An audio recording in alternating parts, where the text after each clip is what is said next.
Financial Planner. Follow us on YouTube. As I am recording this podcast, all three U.S. major stock market indexes are registering new record highs. I'm not sure if they're going to retain those records into the close. Normally when I record my podcast, I do it later in the day after the markets close. But today I'm doing it earlier in the morning. I've got some travel plans later today, so I won't be able to record later, but I wanted to make sure I get one in because I may not do another one until the end of the week. One of the things, of course, that could derail all of the enthusiasm in the stock market would be if the Republicans are not able to deliver on the promised tax cuts. Now, of course, even if they are able to deliver, I think it's going to be a buy the rumor, sell the fact, especially since the fact is not going to deliver what the rumor promises, which is a lot more economic growth. These tax cuts are not going to grow the economy because they do not shrink the size of government. Government continues to grow despite the tax cuts, meaning that government will have to find an alternative source of revenue, and that alternative source will be deficit spending and money printing, which will be negative for the economy and ultimately negative for the markets. I mean, maybe not in the short run because money printing has not proven to be a negative for the markets thus far. It will only be a negative when it backfires and the Federal Reserve loses control of the bond market and when it can no longer pretend that actual inflation does not exist. When you look at the prospects for the tax cuts, I think the Senate is going to vote on Thursday whether or not to pass its version. Of course, if it doesn't make it through the Senate, well, then it's, done. You don't even, of course, even if it makes it through the Senate, it needs to go through a reconciliation process so that the differences between the Senate and the House versions can be ironed out. And then they have to hope to get everybody to vote for the reconciled version, which again is no slam dunk. But apparently there's about 6 senators that are not fully on board with these tax cuts that have expressed some reservations. So they have to get most of those 6. Otherwise, it's not going to work. One of the more interesting discussions has to do with the fact that in the Senate's version, the individual tax cuts, most of them anyway, expire in the year 2025, right? And that's not even a full 10 years. What is that, like 6-7 years from now? The tax cuts will expire. Now, why is that? Why are they making the individual tax cuts expire? And what's even worse, public relations, is that the corporate tax cuts are theoretically permanent because they don't come with a expiration date. And this is making for bad public relations on, the talk shows. Oh, it's permanent for the rich corporations, but it's only temporary for individuals. And it shows that by 2025, a lot of individuals who are getting tax cuts are actually going to end up paying higher taxes. Now, the way the Republicans are responding to this criticism just shows you how disingenuous this whole process is. The reason that the Senate has to make the individual tax cuts temporary is so that the bill does not increase the deficit by more than whatever it is, 1.4, 1.5 trillion over these 10 years. So to do that, they had to make the individual tax cuts expire during those 10 years so that during the entire 10-year window, the deficit would go up by less than the amount that it needs to in order to be able to be approved in the process that it's going to be voted on. But at the same time, the senators are saying, oh, don't worry about the fact that these tax cuts are temporary because no future Congress is going to allow them to expire. So that in 6 years, when the temporary tax cuts are coming to an end, a future Senate and Congress and president will pass legislation to prevent that from happening. So in other words, they're admitting that the whole thing is a sham because they're using the expiration period to make the impact on the deficit smaller. But they're saying, oh, it's really not going to make the deficit smaller because we're not going to allow the tax cuts to expire the way we've written it into the bill. In order to be able to pass it, we are going to cancel it, which means the whole thing is a farce. It means that the Senate's version of the bill adds much more to the deficit than what the senators are claiming in order to get the thing passed. So the whole thing, smoke and mirrors, and this is just more of an indication of how much smoke and mirrors is involved. But I've made this point before. No tax cuts are permanent. It doesn't matter what these guys say. A perfect example of that is the state of Illinois, right? In 2011, the state of Illinois reduced their personal income tax from 5% to 3.75%. It was a permanent reduction.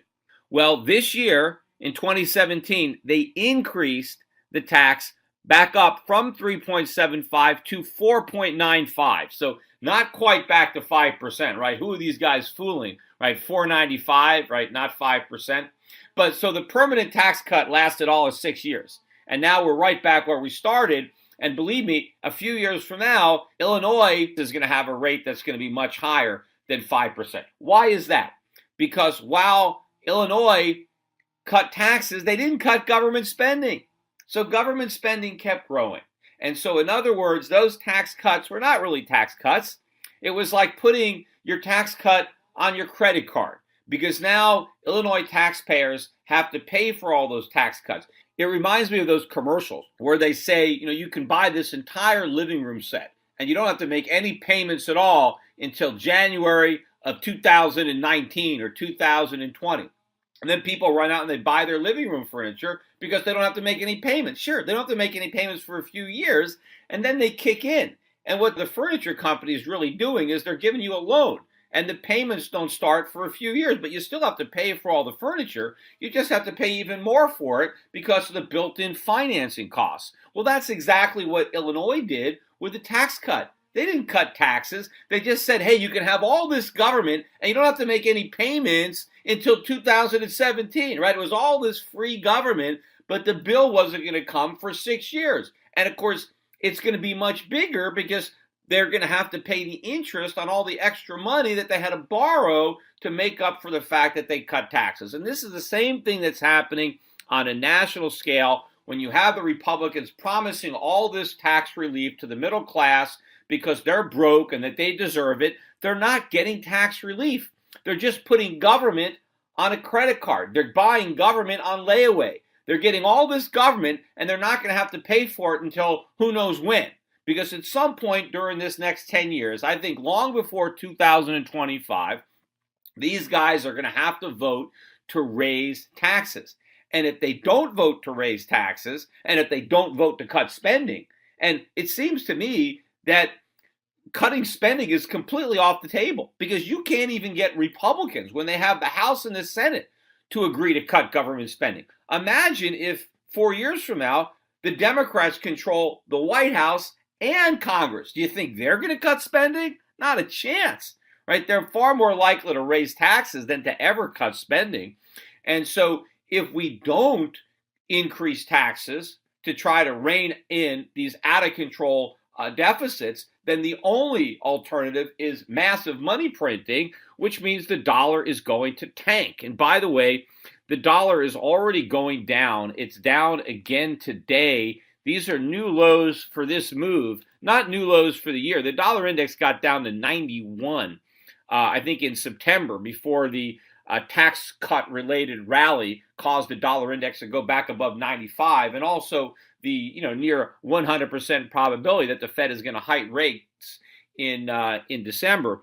And by the way, that's not, I don't think, as certain an event as people think. If you look back at what the Fed said last week, Janet Yellen's statement, you look at their minutes, it doesn't sound like a Fed that is getting ready to raise rates, even though they're going to do it. I mean, they're talking about how much they're concerned and worried about the fact that inflation isn't high enough. Even though oil prices on Friday went above $59 a barrel, again, almost a 2.5-year high, we closed just below 59, and we're pulling back today. We're back just below 58 so far today. But the trend is certainly up in oil prices, and despite that, the Fed is talking about how they're worried that we're not going to have enough inflation. So that doesn't necessarily sound like a Fed getting ready to hike rates, or maybe like a Fed that's going to hike rates one more time and then they're done. But I think the anticipation of that rate hike and the misunderstanding of how tax cuts would affect the dollar is why we had the original rally in the dollar. But the dollar is already losing steam, and starting to decline despite the fact that everybody believes the Fed is going to raise rates in December, and despite the fact that everybody believes that we're going to get these tax cuts. So if we don't get the tax cuts and we don't get the rate hike in particular, I mean, the dollar would collapse, I think, if we don't get the December rate hike. But if we don't get the tax cuts, that's going to be negative for the stock market, which should also be negative for the dollar. But even if we do get the tax cuts, I think it'll be buy the rumor, sell the fact for both the stock market and the dollar. And, if you remember, it was about 3 years ago, almost exactly 3 years ago, that we had that huge collapse in oil prices. Oil dropped precipitously, from above 70, and it had already been dropping from 100 to 70, but it dropped from 70 down below 30 very quickly. This was starting in November of 2014, and the rally went into early 2015. I remember the dollar index went from about 88 in November of 2014. Within 4 months, it was up to 100 in early 2015. So if you look at the charts right now, it looks like we could reverse that entire move, right? We can have a melt up in oil and a melt down in the dollar that almost exactly reverses what happened 3 years ago when the dollar soared and oil collapsed at the same time. So those events could be shaping up right now, as well as the much overdue or long overdue breakout in the price of gold.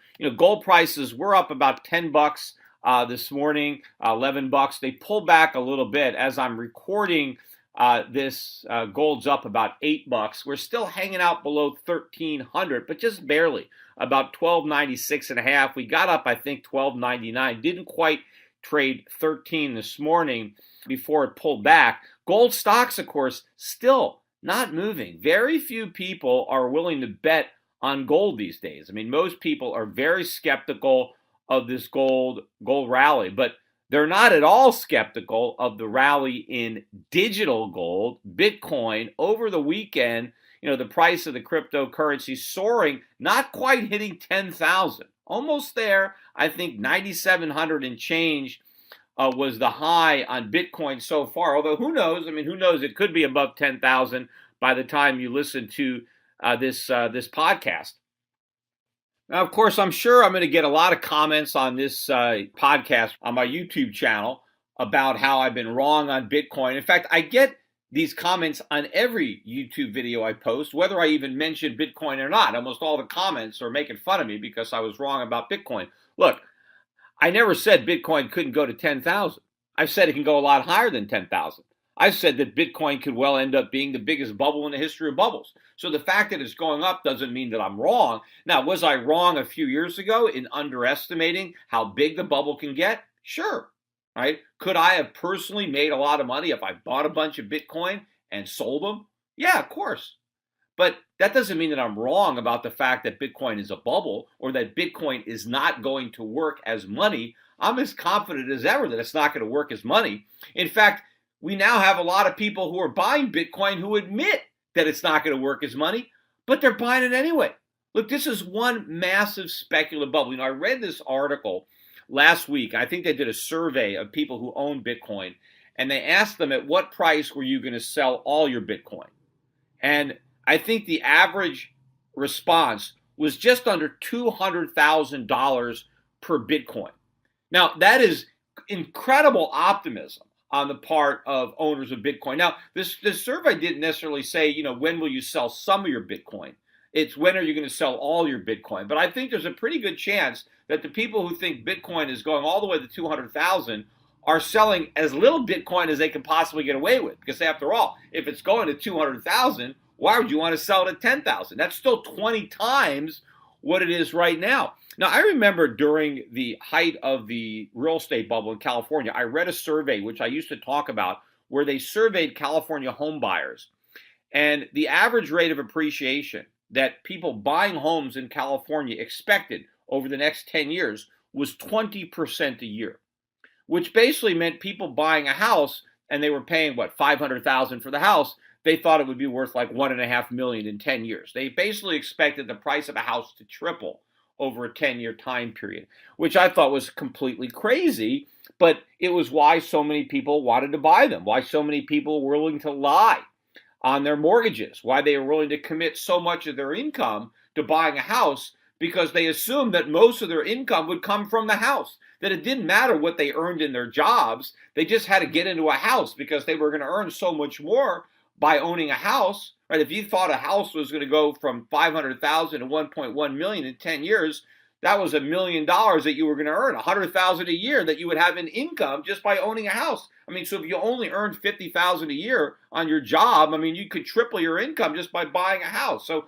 of course you were going to do whatever you had to do to get that mortgage. And I commented on how that ridiculous amount of optimism was indicative of a bubble at the top. And that's kind of the same thing that we have here with Bitcoin, where you have people who believe that the price can go up so much, right? That's why you have so little interest in selling, because nobody wants to be the guy who sold Bitcoin when it's going so high. You know, I'm looking at the cryptocurrencies now, and the combined market cap of all the cryptocurrencies now for the first time is over $300 billion. Now, I remember talking about it on a prior podcast where Bitcoin was losing market share. It had gone down to about 45% of the total value of all the cryptocurrencies. That has reversed. Bitcoin is now regaining some of the market share it lost. It's up back now to about 54%. Just looking at Bitcoin is 163 billion in market cap out of 300 billion. But it's actually more than that, because look at Bitcoin Cash. Bitcoin Cash is about $28 billion all by itself. Bitcoin Cash was forked out of Bitcoin, right? Everybody that owned a Bitcoin now owns two. They own one Bitcoin, they own one Bitcoin Cash, assuming they didn't sell it, right? And that by itself is 28 billion. Now look at Bitcoin Gold. This thing just spun off, a week or two ago? Bitcoin Gold is up 180% in the last 7 days. It's now worth $6 billion all by itself. And of course, there's just as many Bitcoin Gold as there is Bitcoin Cash and Bitcoin. But if you add up Bitcoin Gold, Bitcoin Cash, and Bitcoin, that's about 65% now of the value of all the cryptocurrencies. In fact, if the total value of Bitcoin Gold and Bitcoin Cash were into Bitcoin, right? If it had never had the fork, yet maintained the same market value, Bitcoin's price now would be close to 12,000. It would be well over 10,000 if you add them all up, which is another thing that shows this idea of this constraint, this limited quantity, 21 million Bitcoins. That's all there can ever be. That's all nonsense, because now there's 63 million if you count Bitcoin, Bitcoin Cash, and Bitcoin Gold. Yeah, they're slightly different, right? They might have a little bit different properties, but they're basically the same thing, right? I mean, they're various versions of Bitcoin.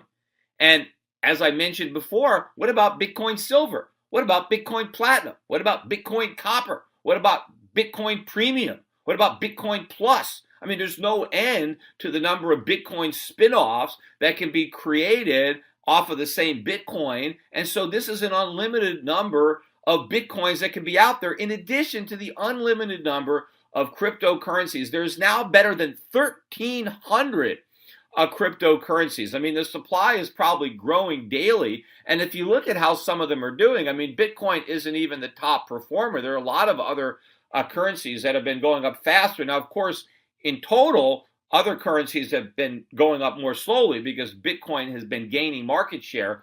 But there are other tokens that have been gaining even more market share, because obviously they're starting from a smaller base and they're going up. But this whole thing is a huge mania.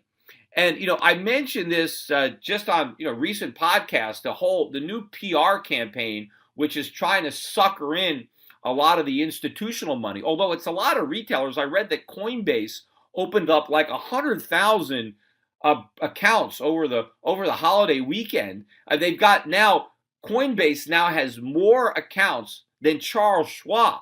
So obviously it's already moved into a retail frenzy, which could show that we're late in the bubble, because I was thinking that the institutions were going to get in and then maybe the retail guys would get in, but it looks like the retail guys and the institutions are jumping in together at the same time. So maybe this is accelerating the end of this thing, but who knows, how much higher this euphoric state can rise. But I pointed out that the marketing campaign about Bitcoin being digital gold could have some legs. But to me, it just shows you how ridiculous it is. Because if you go back, the early adopters of Bitcoin, and I know what these guys were saying because, I was talking to these guys 5, 6, 7 years ago, down at the beginning.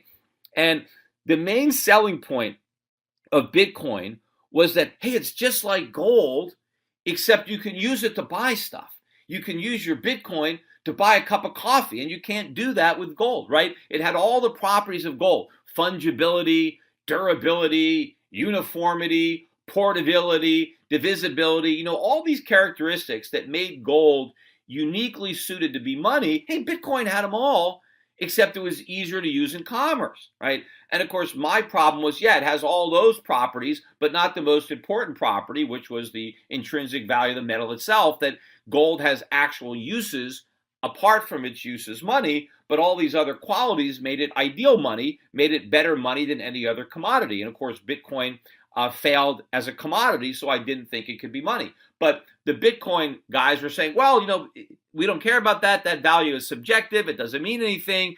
The key is that, gold is inconvenient to use as commerce. You can't buy a cup of coffee with gold, but you can buy a cup of coffee with Bitcoin. Now, everybody says, well, you can't buy a cup of coffee with Bitcoin either. It's too expensive. It's too slow. Bitcoin is not about digital currency. It's actually digital gold. So in other words, digital gold now has the same flaw that actual gold had.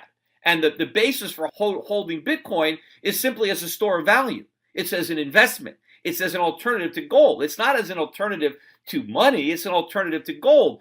But the reason that gold was supposedly no good was that you couldn't use it to buy a cup of coffee. And now you can't use Bitcoin to buy a cup of coffee either, but somehow it's better than gold. It's not. I mean, if you want gold, buy actual gold. Don't take some cheap digital substitute. And here is the ultimate irony.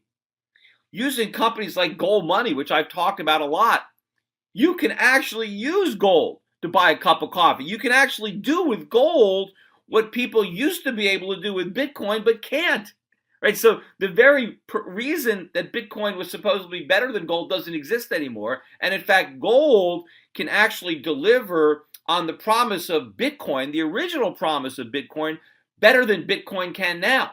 But of course, what people are saying is, well, it's going to be some other digital currency that's going to be able to do what we told you Bitcoin was going to be able to do. But Bitcoin is just going to be this safe haven. It's going to be the digital currency that you hold on to, not the digital currency that you spend. That's going to be some other digital currency, and we're not really sure which one that's going to be. But this is all what is fueling the frenzy, what is fueling the mania.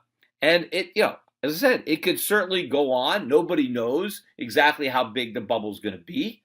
But the fact that it is a bubble, I am 100% certain that that is in fact the case. I mean, it has all the characteristics that I've ever seen about any bubble that I've ever studied, including the fact that everybody who is buying it has a reason why this time it's different. Why this is not a bubble, because it's a new technology, because it's this, because it's that, right? But that's always what they say when there's a bubble, and the people who are profiting from it, never recognize it until after it's too late, and all they do is they make fun of the people who don't own it because they don't get it, right? They're not smart, they don't understand, and it's the same thing.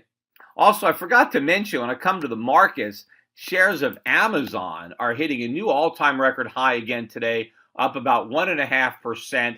This is on the back of stronger than expected Black Friday sales. Apparently all-time record. Consumers were out in force shopping on the internet. Also, from what I've heard, the brick and mortar traffic wasn't down as much. I thought they were saying it was down maybe about 1% from where it was last year, and I think people are relieved that it wasn't any worse. Now, we don't have all the exact numbers, so apparently there was a lot of spending on Black Friday. But what does that mean? That means there was a lot of borrowing. Right? We know that consumers don't have money. They have lousy jobs. The savings rate has already been plunging to reflect the fact that people don't have money and they have to drain down what little savings they have left to make ends meet. So if they had a burst of spending this Black Friday, where'd the money come from? It was either pulled out of savings or it was borrowed outright. So we'll wait and see what happens with credit card debt the next time we see that.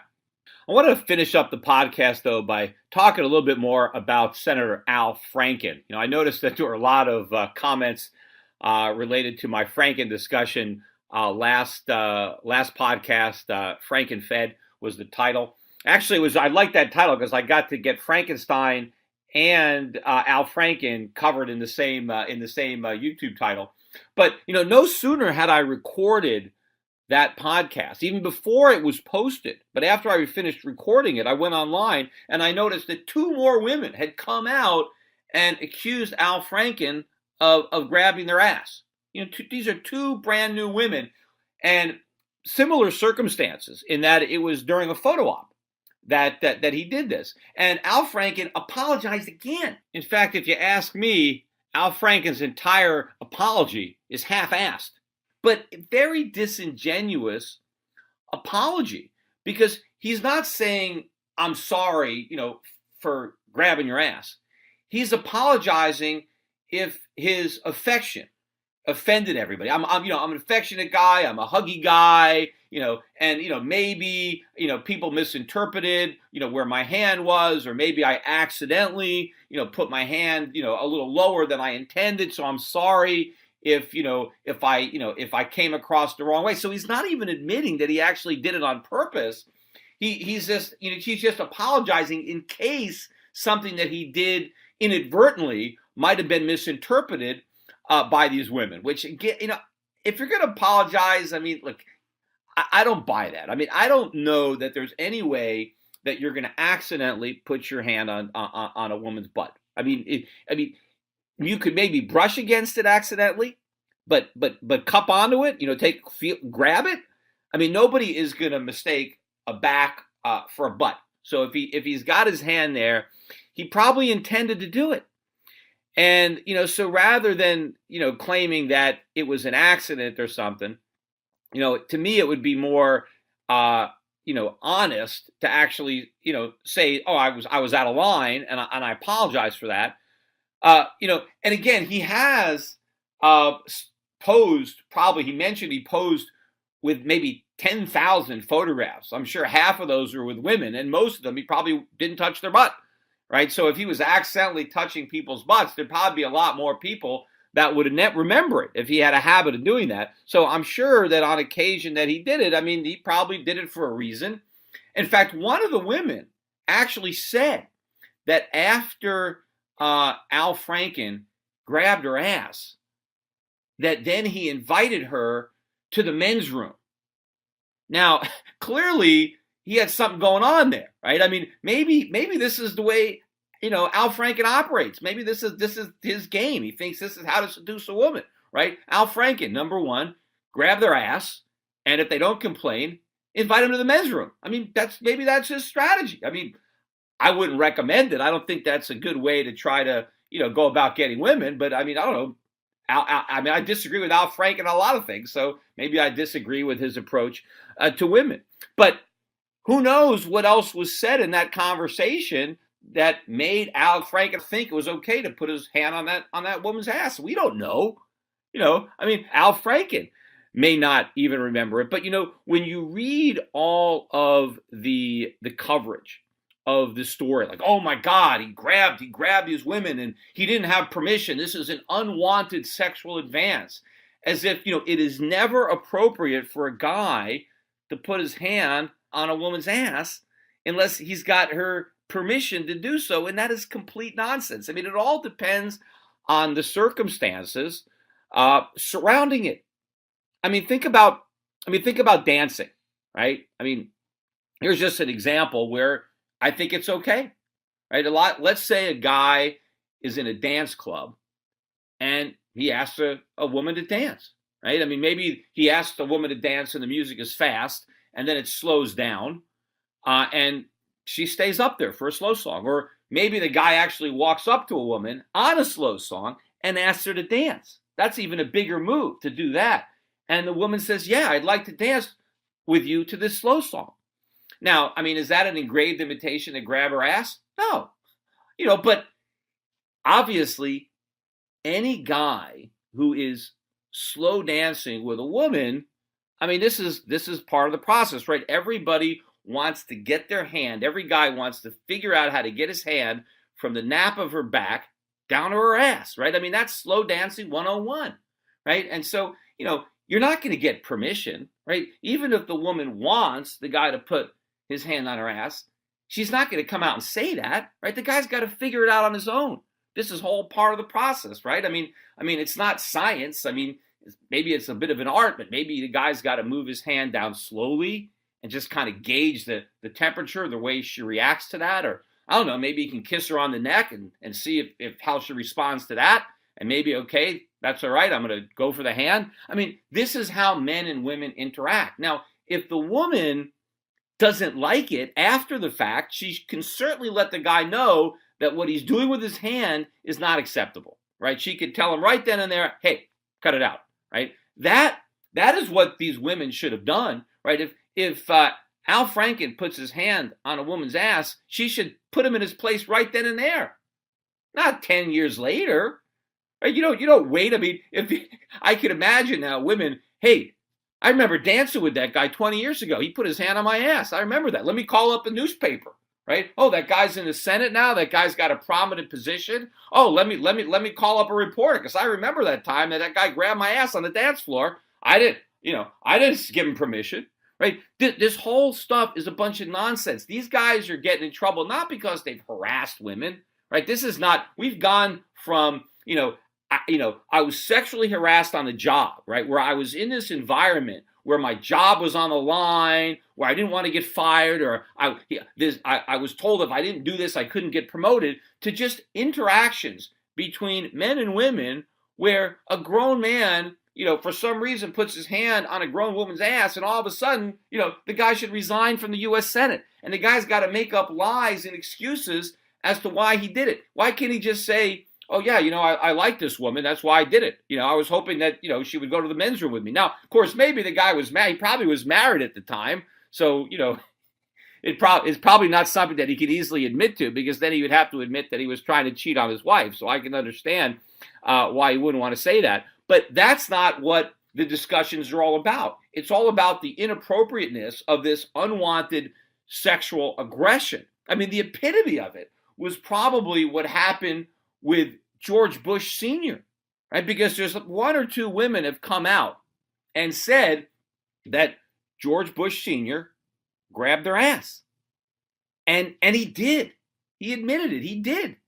But, I mean, the guy is 93 years old. In fact, I just read he is now the president who has lived to the oldest age, right? No president has been alive or lived as long as George Bush. He's had a record. But he's been in a wheelchair for the last 4 or 5 years.